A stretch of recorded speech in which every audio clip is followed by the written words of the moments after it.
Why Christianity, Islam, and Judaism hid the greatest wealth secret in history. Why did poverty become synonymous with holiness? Have you ever wondered why virtually every religion preaches that being poor makes you virtuous? That wealth is sinful? That to be spiritual, you must renounce material possessions? This narrative didn't just happen by accident, it was carefully crafted to keep you exactly where you are. Look at Christianity. Jesus never preached poverty as a virtue. In fact, he spoke about abundance, about having life more abundantly. But over the centuries, the church transformed this message into something completely different. Why? Because financially empowered people ask more questions, depend less on institutions, have autonomy to seek their own spiritual answers. In Islam, we find something fascinating. The Quran speaks of prosperity as Allah's blessing, about how wealth can be a tool for good. But notice how this message got twisted over time. The narrative of material renunciation infiltrated where there was originally celebration of abundance. And Judaism? Jewish tradition has always seen prosperity as a sign of divine favor. The patriarchs were wealthy, prosperous. Abraham, Isaac, Jacob all had material abundance. Yet even within Judaism itself, certain streams began romanticizing poverty. Here's your first practical action. Grab a piece of paper right now and write down 3 beliefs about money that you've carried since childhood. Be brutally honest. How many of these beliefs limit you? How many make you feel guilty when you desire prosperity? Hinduism offers us a revolutionary perspective. Lakshmi, the goddess of prosperity, isn't seen as something negative. She's worshipped, celebrated. Wealth is viewed as divine energy manifested in the material world. But even in modern Hinduism, we see influences that distort this original vision. The truth they don't want you to know is this: true spirituality doesn't require poverty. It requires consciousness. And consciousness includes knowing how money energy works in the universe, how to attract abundance ethically, and how to use that abundance to elevate not just your life, but the lives of those around you. The real secret that's been hidden from you for centuries is that money is simply energy, and like all energy, responds to your consciousness, your beliefs, your relationship with it. When you understand this fundamental principle, everything changes. If this is making sense to you, drop an awakened in the comments. And if you haven't subscribed to the channel yet, hit that subscribe button now to discover more secrets that have been hidden from you for centuries. Like this video if you're ready to question everything you've been taught about money and spirituality. How do sacred texts really talk about abundance? Now, let's dive into what the sacred texts actually say about wealth and abundance, and you're going to be shocked at how much has been twisted over the centuries. In the Bible, we find over 2,000 verses about money and prosperity, more than about heaven and hell combined. Proverbs 10:22 clearly states, "The blessing of the Lord brings wealth, without painful toil for it." Deuteronomy 8:18 declares, "Remember the Lord your God, for it is He who gives you the ability to produce wealth."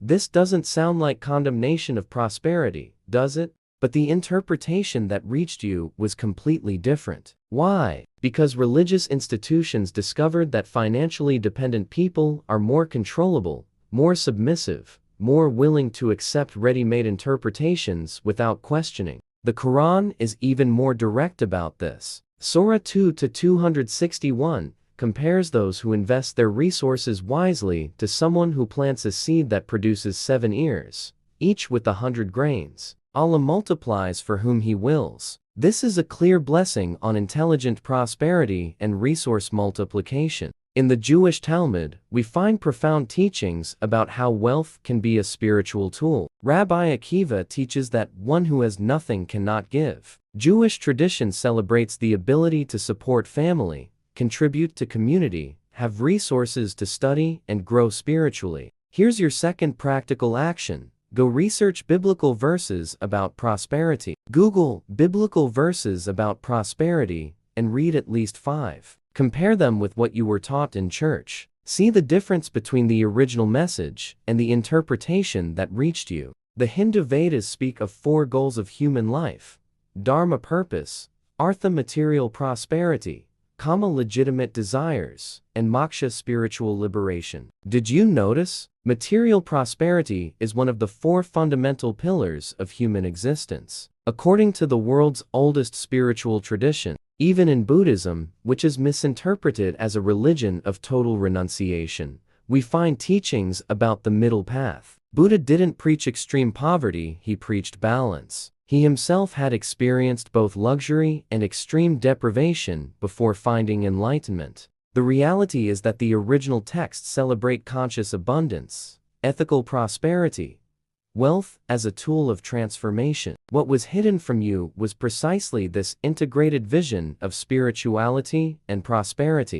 What's been systematically removed from mainstream religious education is the understanding that financial stress actually blocks spiritual development. When you're constantly worried about basic survival, your consciousness can't expand to higher realms of understanding. If you're starting to see the truth behind these distortions, type revelation in the comments. Like if this is opening your mind. And don't forget to subscribe for more revelations that could completely transform your relationship with money and spirituality.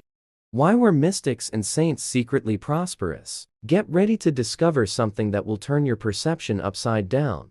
Many of the great mystics and saints you know as symbols of poverty were actually prosperous or came from wealthy families. And this wasn't coincidence. Take Saint Francis of Assisi, the great symbol of Christian poverty. But did you know he was born into an extremely wealthy family? His father was a prosperous merchant. Francis had access to the best education, traveled, saw the world. His renunciation was only possible because he first knew abundance. He didn't reject something he never had, he made a conscious choice after experiencing both sides. And more, his Franciscan order, even while preaching individual poverty, became one of the richest institutions in the church. Ironic, isn't it? In Islam, observe the great Sufis. Rumi, the most famous mystical poet, came from a noble and educated family. His mystical poetry could only flourish because he had time and resources to dedicate to spiritual contemplation. Ibn Arabi, another great Islamic mystic, had access to libraries, travel, education luxuries only prosperous people could afford.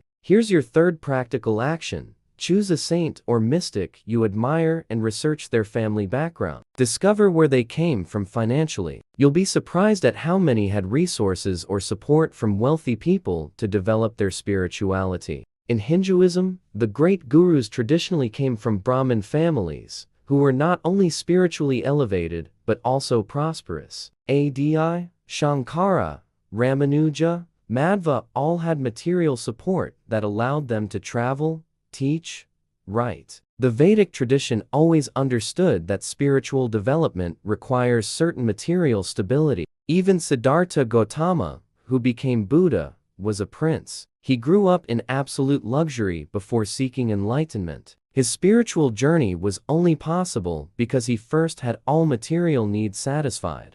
The Jewish Kabbalah, one of the world's most profound mystical systems, was always preserved and transmitted by prosperous merchants, bankers, people who understood both spiritual energy and monetary energy. They knew that money is just energy, and energy can be consciously transmuted and directed. The secret they hid from you is this: developed spirituality requires time, dedication, study, contemplation. And this is only possible when you're not constantly worried about basic survival. The great spiritual masters knew this. They cultivated abundance not despite their spirituality, but as part of it. Poverty doesn't create saints. Poverty creates constant worry about basic needs. Saints are born when the mind is free to contemplate deeper mysteries, and this requires material security. If this revelation is impacting your view of spirituality and prosperity, write freedom in the comments. Like if you're ready to abandon limiting beliefs, and subscribe to the channel to continue this awakening journey.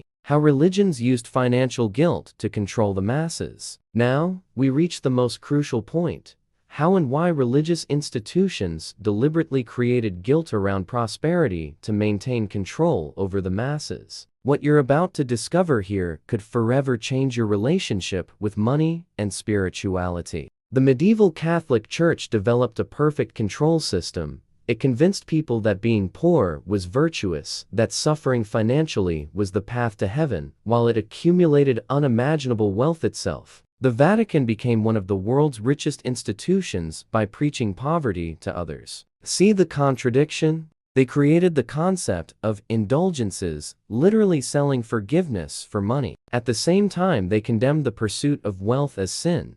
They used it as a tool of spiritual control. Genius and perverse at the same time. In Islam, certain interpretations distorted the concept of zakat, obligatory charity, to suggest that having too much is spiritually dangerous. But the original Quran celebrates the ability to give, which only exists when you have. Allah blesses those who can sustain others, not those who need to be sustained. Here's your final practical action. Make a list of all the phrases about money you heard in childhood. Money is dirty. The rich don't go to heaven. Poor but honest. Now cross out each one and write a new conscious belief about abundance next to it. Judaism better resisted this distortion because it always maintained a practical view of life. They understood that material prosperity is a tool to fulfill divine purpose. That's why they prosper more, not by accident, but through applied spiritual consciousness. Hinduism preserved teachings about Lakshmi Yoga, the spiritual path through conscious prosperity. They never separated wealth from spirituality, always saw them as complementary energies. But the deeper truth is this: when you're prosperous, you become independent. You can choose your own spiritual experiences. You don't need to accept ready-made interpretations. You can travel, study, explore different traditions, form your own conclusions. And this is exactly what institutions fear: spiritually autonomous people, financially independent, capable of questioning authorities and seeking truth on their own. The final secret they hid from you is that money is neutral energy. Like all energy, it amplifies who you are. If you're greedy, it amplifies greed. If you're generous, it amplifies generosity. If you're conscious, it amplifies consciousness. Eastern religions always knew this. Western ones distorted it for control. But now you know the truth. Conscious prosperity isn't the enemy of spirituality, it's its natural partner. You can be prosperous and spiritual. You can seek abundance and evolve consciously. In fact, one enhances the other when you understand the correct principles. If this journey of discovery has transformed your perspective on money and spirituality, type transformation in the comments. Like this video if it opened your mind to new possibilities. Subscribe to the channel and share with someone who needs to hear these truths. Together, we can break centuries of conditioning and embrace truly abundant spirituality.